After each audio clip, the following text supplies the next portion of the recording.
नमस्कार मित्रांनो, welcome to S class education. कसे आहात सगळे? मस्त मजेत ना?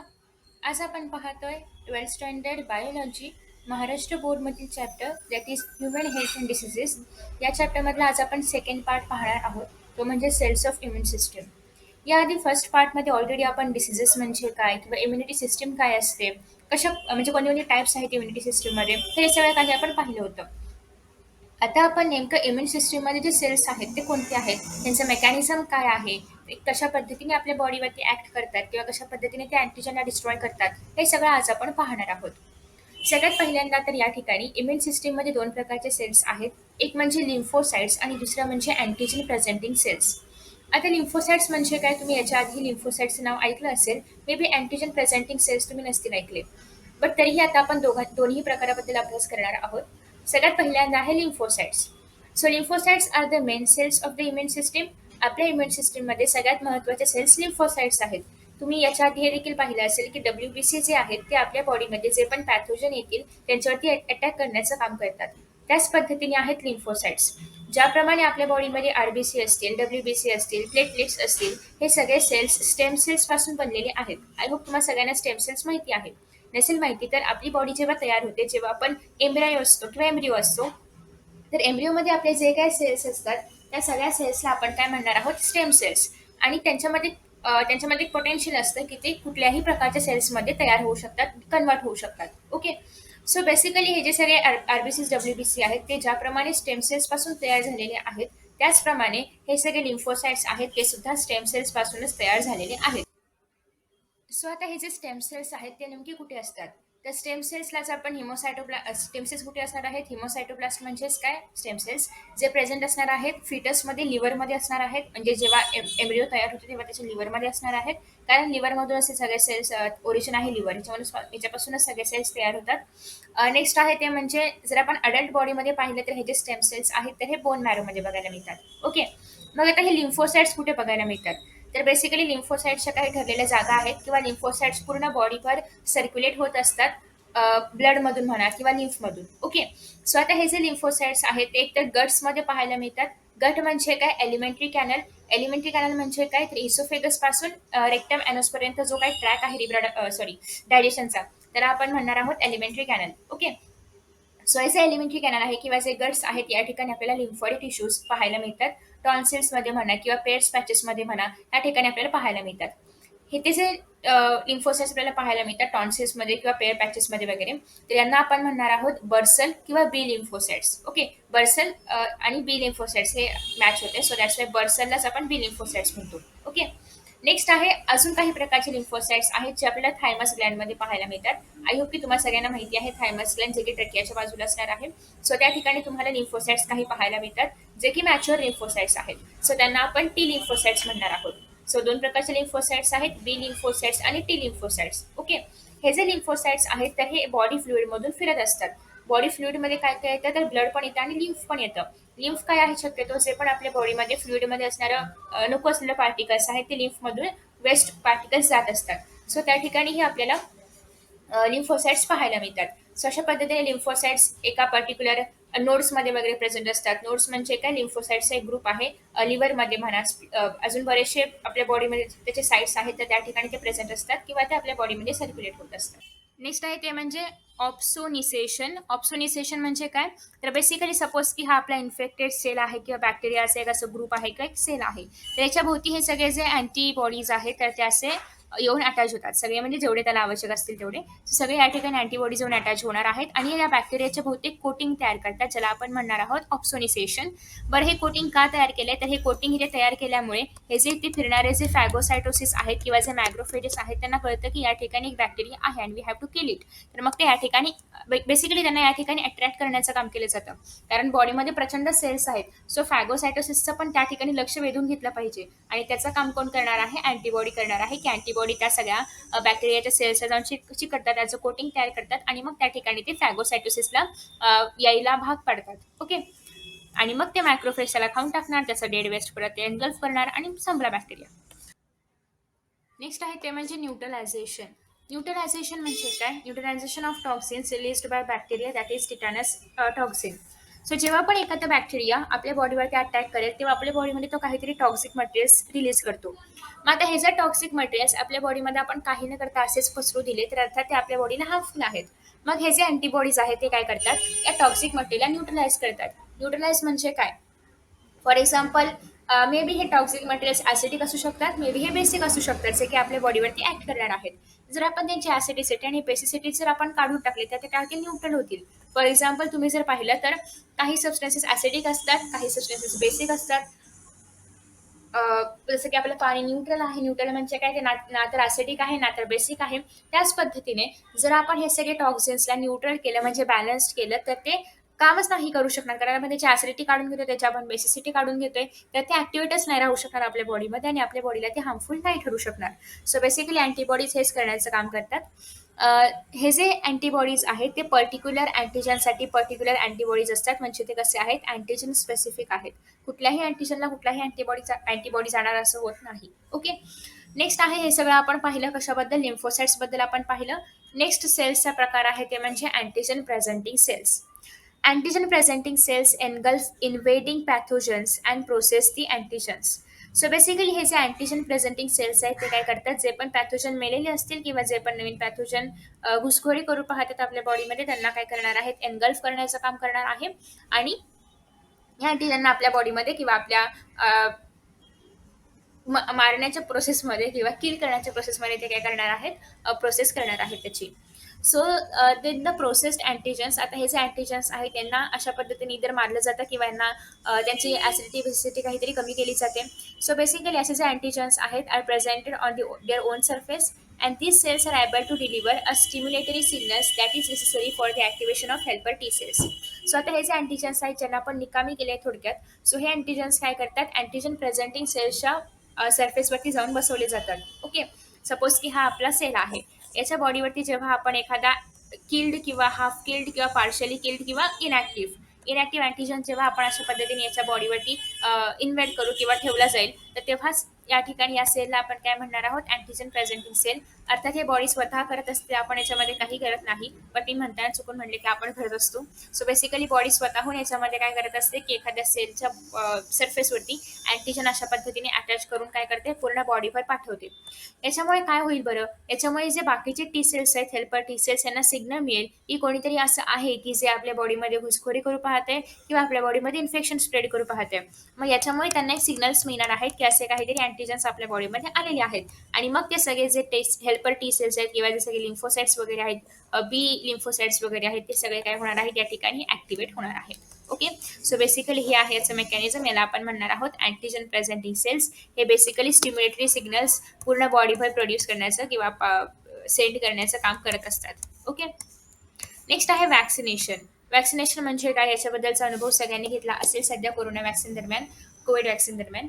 आणि याच्या आधीही लहानपणी आपण बरेचसे वॅक्सिन्स घेत असतो.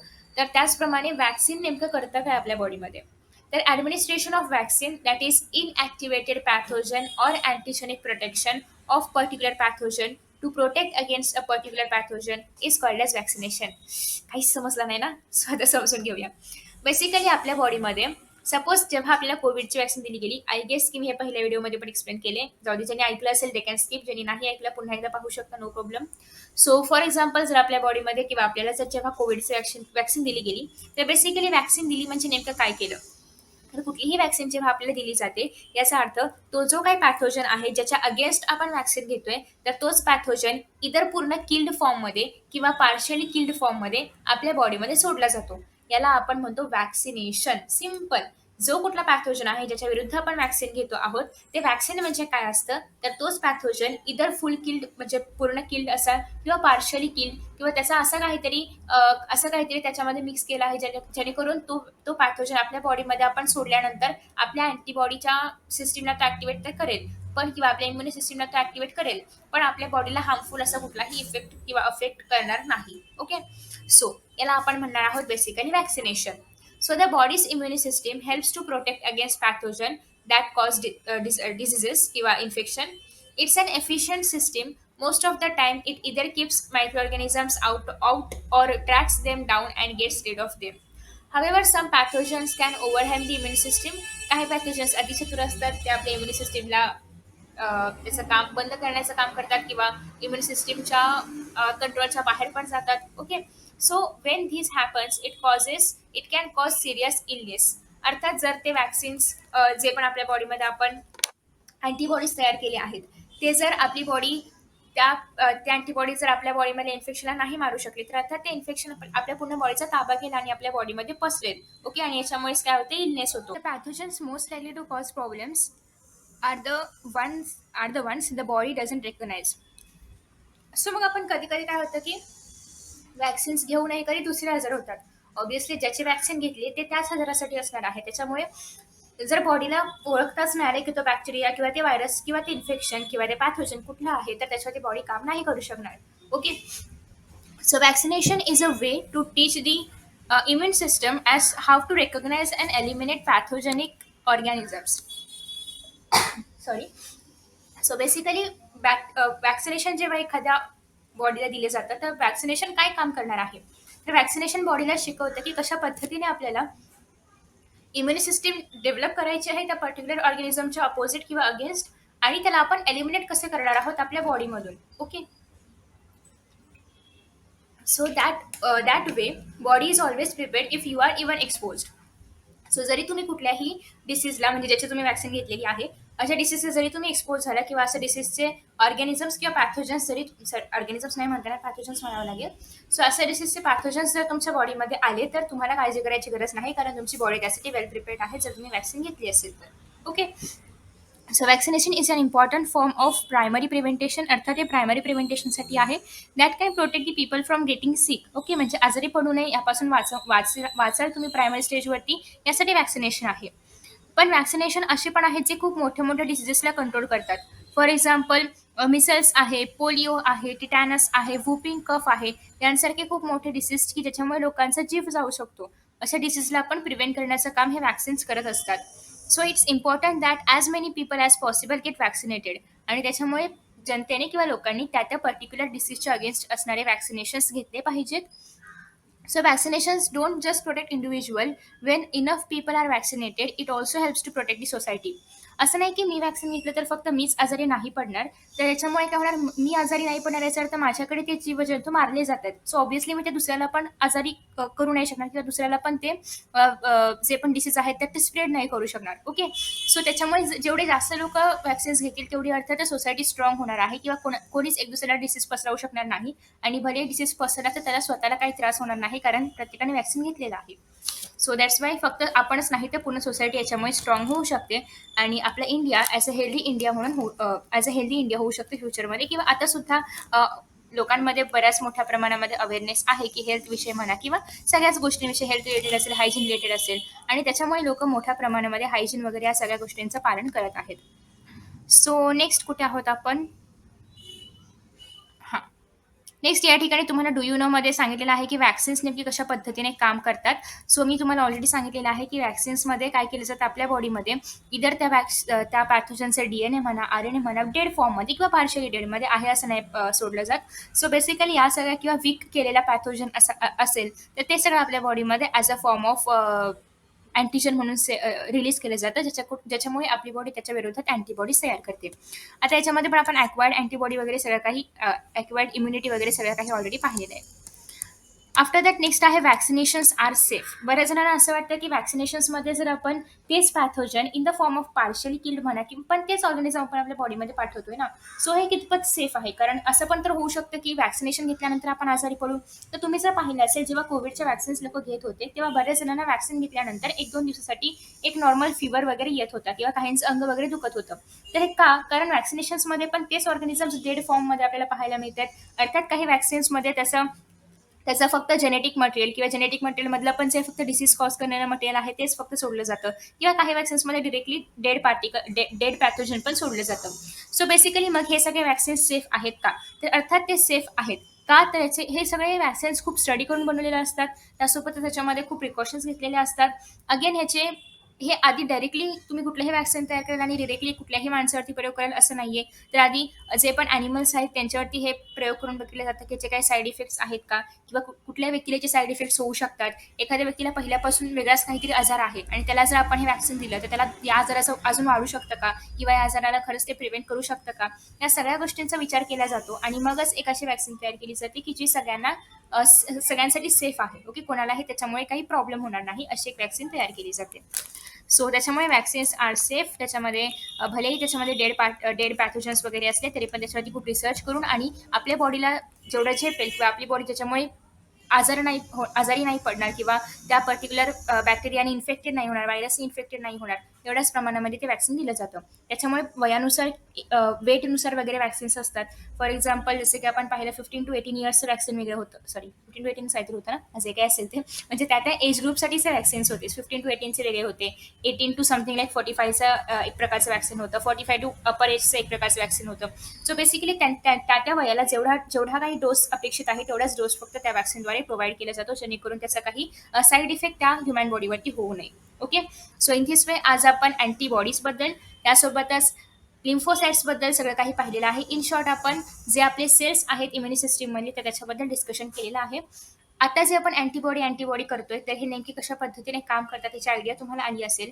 त्याचं स्ट्रक्चर कसं आहे आणि ॲक्च्युअली ते आपल्या बॉडीमध्ये कसे काम करतात. म्हणजे आता आपण वरवर पाहिलं की हाती जाऊन चिटकतात, एक कोट तयार करतात, मग ते ॲज अ पॅथोजन्सला वगैरे सिग्नल सेंड करणार, पॅथोजन्स त्या ठिकाणी येणार, त्या सगळ्या इन्फेक्शन्सला वगैरे किल करणार, हे सगळं आपण पाहिलं. बट ॲक्च्युली ते कसे बाइंड होतात इन्फेक्टेड सेलवरती किंवा ॲक्च्युली ते कसे सिग्नल्स सेंड करतात, हे सगळं आपण पाहणार आहोत स्ट्रक्चर ऑफ अँटीबॉडीमध्ये नेक्स्ट व्हिडिओमध्ये.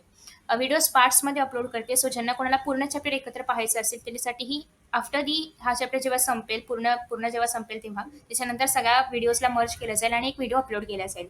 सो पूर्ण तुम्हाला व्हिडिओ बघायचा असेल पूर्णची पण लिंक तुम्हाला आफ्टर ते चॅप्टर कंप्लीट होईल तेव्हा तुम्हाला पाहायला मिळेलच डिस्क्रिप्शन बॉक्समध्ये किंवा कमेंट बॉक्समध्ये. ओके. सो नेक्स्ट पार्ट आपण लवकरच पाहणार आहोत. आय होप की तुम्हाला हा व्हिडिओ आवडला असेल. Thank you so much for watching this video and see you in the next video. Bye.